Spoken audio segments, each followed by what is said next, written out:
I had to take like a break, guys. I know emotionally I was just feeling drained. You know, I've been dealing with some stuff in my personal life, but I'm back and I'm better. You know, sometimes you have to take time out to pour into your own cup. And plus, the topic that I wanted to talk about tonight is something that is very personal to me, and it is very sensitive. So I guess that's kind of why I shied away. But you know, I took some time to retreat and really think on it, and I am ready. I hope everybody's having a great night, and I know you guys can't wait to hear what Shanae is coming with tonight. I have to take a deep breath. So tonight I wanted to talk about rape trauma. This one is like pretty heavy for me. So anyways, guys, last year I remember when I would take my walks, because I listened to my intuitive prompts, and I remember when I went within, I used to take my daily walks. I still do, but this is when I just started my journey, and I used to take my walks, and I remember always I would take my walk without my phone. And I would always, no matter where I turned, even when sometimes I felt like I was lost, because the neighborhood that I live in, it's not a neighborhood that I'm used to. So I remember would always taking walks. I would always end up at this restaurant called Memories. And I remember at one point I took it as a sign. And I was like, God, what memory is there that I need to heal? What memory is there, you know? Whatever it is, bring it up for me so I can work on it. I kept seeing the restaurant. I remember I was growing like very frustrated with seeing this restaurant and not getting like a response from God. And this is when I was praying for healing. Mind you me, I kept passing the restaurant when I took my walks. So I was getting like really frustrated. I was like, God, you know, I'm not seeing anything. What is it? Is it some memory that something that I did? You know, what is it? And sorry. One day when I was feeling like kind of lost, I remember feeling lost, and I took up my Bible and it landed me on a scripture. I honestly don't remember what scripture was, but I think it was about Jonah being in the whale's belly for 3 days and 3 nights. And I remember just going over it, and I remember just sitting down with the Bible and thinking, what could this mean? And I said it to my friend, and I said to my mom, I said, you know what, I'm gonna start fasting. This was sometime in early April, because I remember I started the fasting the 6th. So it was the weekend before, and I said, you know what, I'm gonna go on 3 days and 3 nights fasting. Guys, I have never fasted before this, like intentionally fasted, no. So I really didn't know what to expect or so on, but I just remember going into fasting knowing that I'm fasting for healing. So I started my fasting on the 6th of April. And I remember listening to this prayer on YouTube, because I pray, but at that time I didn't really know how to pray. You know, some people can pray really deep and really go down in it. Like, I'm not one of those persons. Well, I can pray better now, and I pray 3 times a day, but back then I wasn't really, couldn't really pray. So let me look for what I wrote that day. April 6th.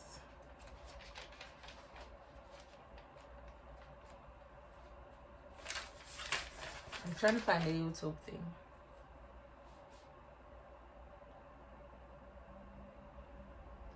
Okay. So I remember I disconnected from food, social media, and people. I remember just sitting in a separate room every day for these 3 days. So it was called Healing Power with Healing from the Bible. Healing power with healing verses. Healing power with healing verses from the Bible on YouTube. So I was just listening to that and I was meditating. I meditate with my head. I like to meditate near the sun. I don't know, I just like to meditate near the sun. So I remember just bowing my head down by the window and meditating.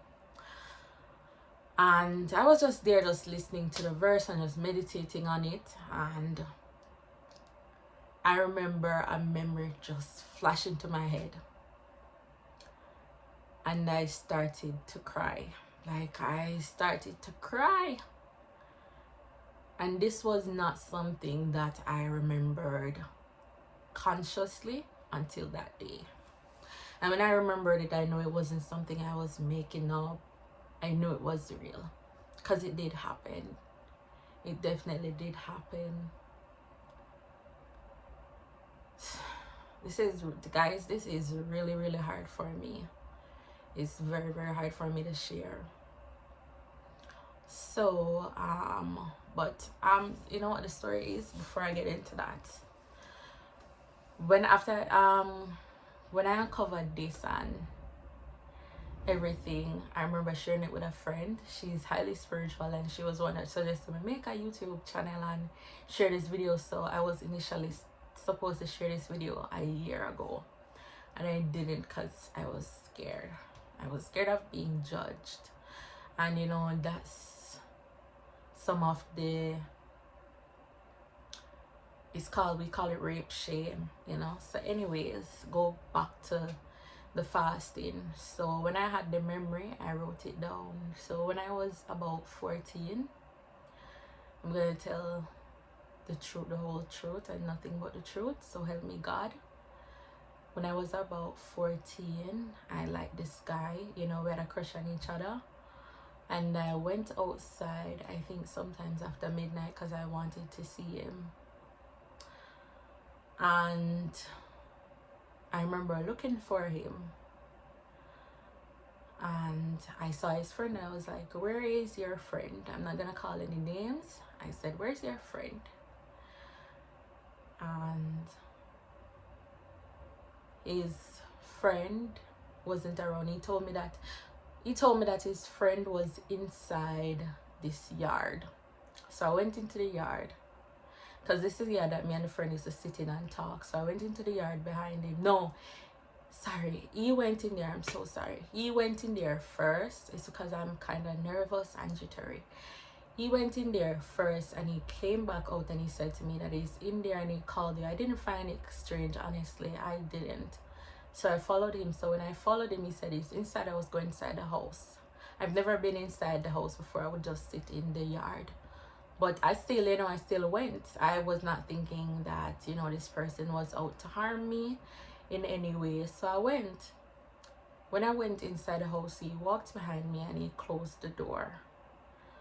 So when he closed the door, I started to feel very uncomfortable. The friend was not there. The friend was absolutely not there. At this point, this person forced himself on me.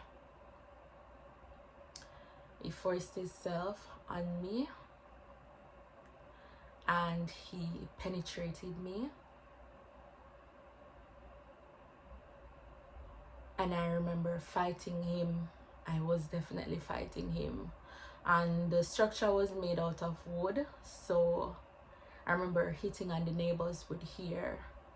And he told me that if I didn't shut up, he would tell people that it was me. And what's going through my mind is, well,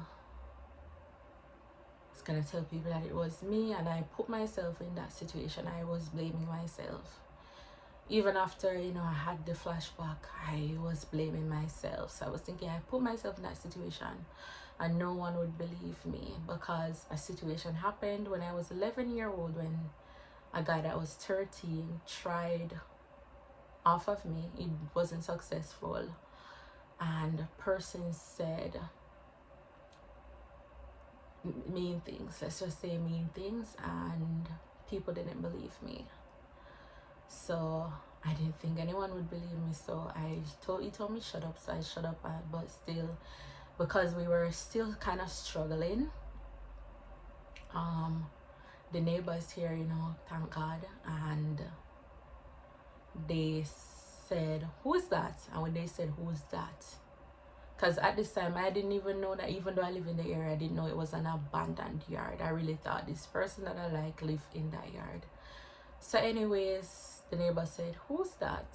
And after the neighbor said it, that's when he let me go. And I remember just running, and I remember seeing my mom that night, and I never said anything to her. I really, now I wish I did, you know, but you know, that's gone. There's nothing I can do about the situation. And to be honest, I never really trusted the people in my life that I was supposed to be able to trust, and I was just feeling shame. And I remember seeing him like some days after that, and he bragged, and he said, I remember the words, our gal. And I felt shame, rage. I don't even know how to describe how I felt when he said that, to know that how he knows what he did, and then to pass a remark like that. But I was mostly just blaming myself, you know. I was blaming myself. I know people are going to be watching this and saying, oh, why never tell your parents or whatever. I see that a lot, even when I see like stories online with females that get raped. You would know it until you go through it. Some people do tell and some don't. You know, you really would know it. And honestly, I really don't care for anyone's judgment. So I remember I wrote it in my journal, the same journal I was just looking at. And when I wrote it down in my journal, I said I was going to tell my mom. And I shared it with two friends. My friend that's very spiritual, and also my sister. My sister was extremely angry. My mom, at first she didn't really receive it well, because she was like, so all this time you didn't say anything. But the thing was, I blocked this memory subconsciously. I blocked it because it was a memory that really hurt me, and it made me feel shame.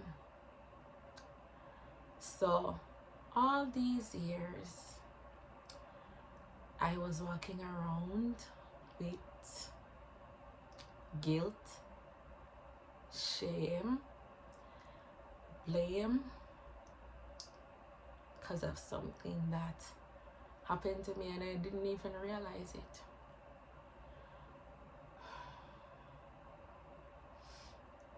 Anyways, I remember while sharing it, I realized that I started to share it a little more. I realized that it is something that was more common in the persons that I spoke to than it should be.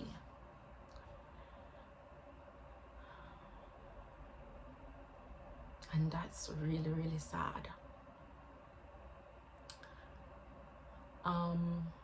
Because of this experience, I remember I used to Pastor Mark and say, I've never been in love, and that's honestly true. I've loved, but I've never really been in love, you know? And I've never enjoyed sex. I honestly, like, even when I'm in a relationship, I just have sex with a person because for them, not really for me. And I've never really like embraced and loved my body how I should. And I realized that all that was stemming from a memory that was blocking me. Honestly, I really don't know what to say. but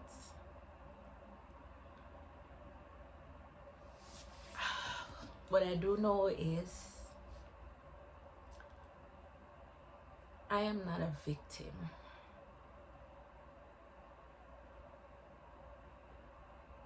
I am not a victim. Yes, something terrible, bad, something I totally didn't deserve happened to me, but I am not a victim, and I'm not going to call myself a victim.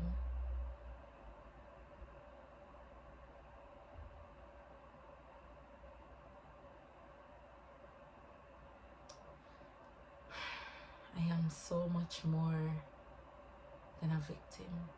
I am a overcomer, and that experience, I don't know if I will totally ever heal from it, honestly. You know, I go to therapy, which I suggest, you know, anyone that's been through anything like this is something that never really leaves you.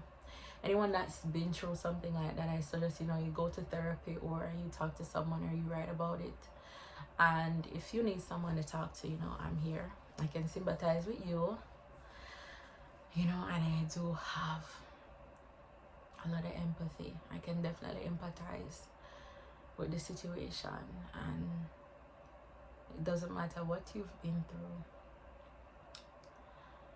You are worthy, you are deserving, and you are loved. And these are affirmations that I tell myself every day. To the person that did this to me, you know, honestly, I say I forgive him. I wrote a letter and burned it, and I did like a release thing. But deep down, I don't know if I truly forgive him. I remember when an incident happened when I was younger, and this was when I didn't even remember that this had happened to me. And an incident happened, and when this incident happened, it was something that he raped a girl, and I remember believing it with every bone in my body that he did rape this girl. And even since I have shared this, I remember sharing it with loved ones, and I remember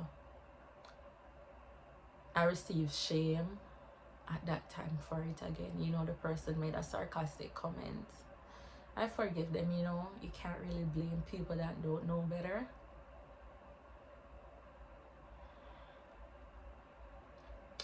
But yeah, that's what I wanted to share today, you know. To anyone that's going through that, I am so sorry, you know. I am so sorry. If you've never shared it, you know, I encourage you to share it. You don't have to share it out in the open, you know. A therapist, your journal, something, you know, just let it out, because sometimes we really don't know how this stuff affects us. Because even when I spoke with my friends and other persons, the shame kind of still lingers, you know, and they struggle with relationships and sex. You know, no one should live with shame and guilt. Rape is wrong, you know. I really pray that my child or no one in my family has to go through something like this. But I thank you so much, guys, for tuning in. I'm sending everyone so much love and light, you know, and I thank God for giving me the strength to share this message. I love you guys. Goodbye. God bless you all.